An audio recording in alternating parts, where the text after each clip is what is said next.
Merci à vous de nous accompagner en ce dimanche pour votre émission Le Grand Rendez-vous. À mes côtés, Mathieu Bock-Côté, Nicolas Barré, notre invité Jean-Pierre Chevènement depuis tout à l'heure, 10h, avec l'ancien ministre de la Défense. Nous avons évoqué la guerre en Ukraine, ses conséquences.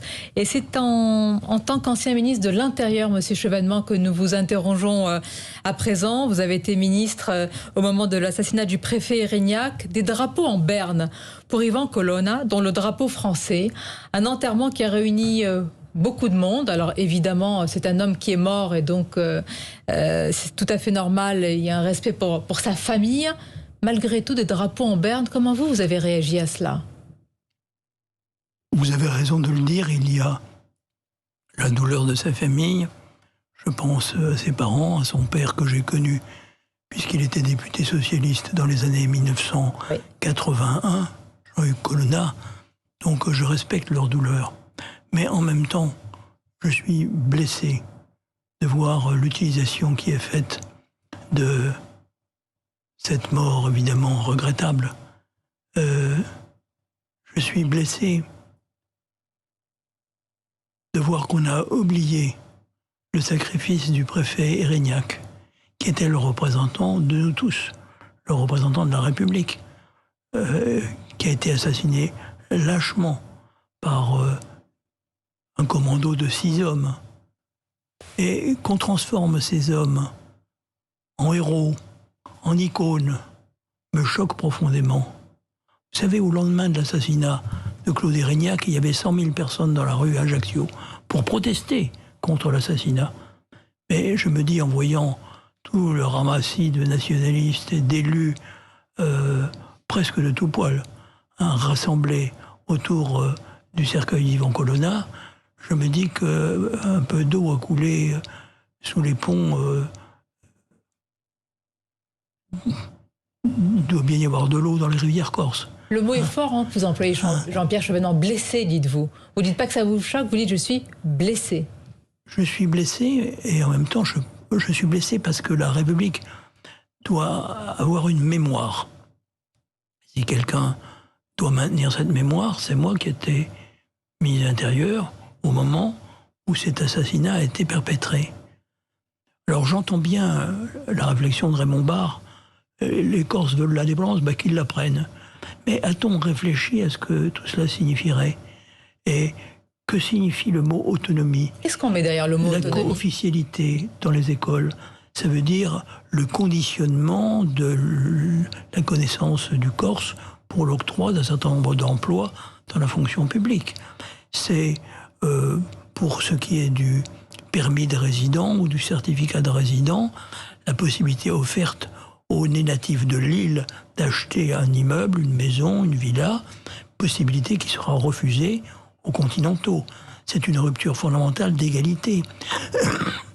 Qu'est-ce qui reste aux Corses comme compétences qui les différencierait d'un État indépendant? Ils n'ont pas de marine de guerre.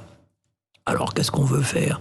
Leur offrir des frégates de surveillance pour veiller à la bonne organisation de tous les trafics qui ne manqueraient pas de prospérer si la Corse était larguée comme une île indépendante et mafieuse au cœur de la Méditerranée.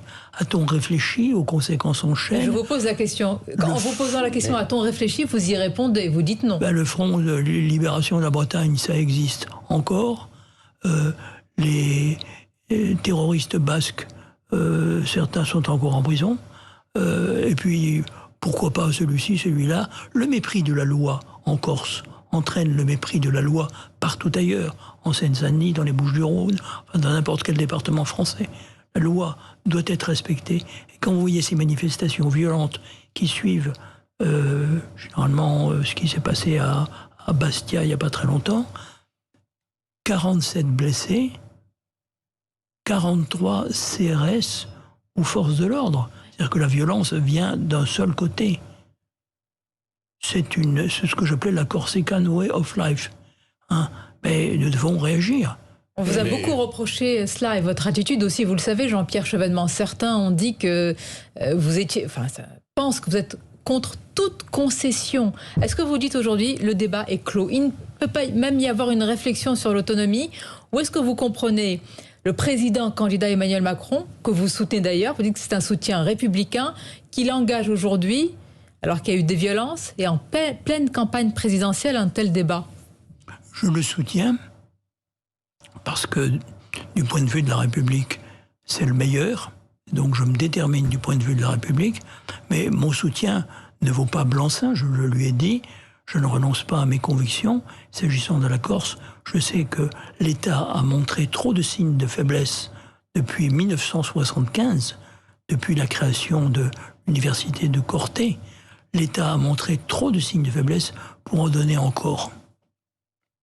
Autrement dit, dans les circonstances, lorsque le gouvernement cède à la rue en lançant le mot autonomie, vous y voyez une reculade non seulement du gouvernement, mais de la République? C'est ce que semble penser une très large majorité de Français. Vous avez des sondages qui chiffrent à 77% le nombre de Français qui ont compris comme cela. Alors c'est au gouvernement de rectifier, de corriger. Et croyez-vous inversement que les Corses aujourd'hui sont demandeurs de plus d'autonomie, ou est-ce que c'est une concession faite à une fraction marginale? Je pense que c'est une concession faite à une minorité violente qui exerce sur tous les Corses et sur tous les Français une forme de chantage inadmissible au nom de la paix civile, parce que le gouvernement est bien inspiré.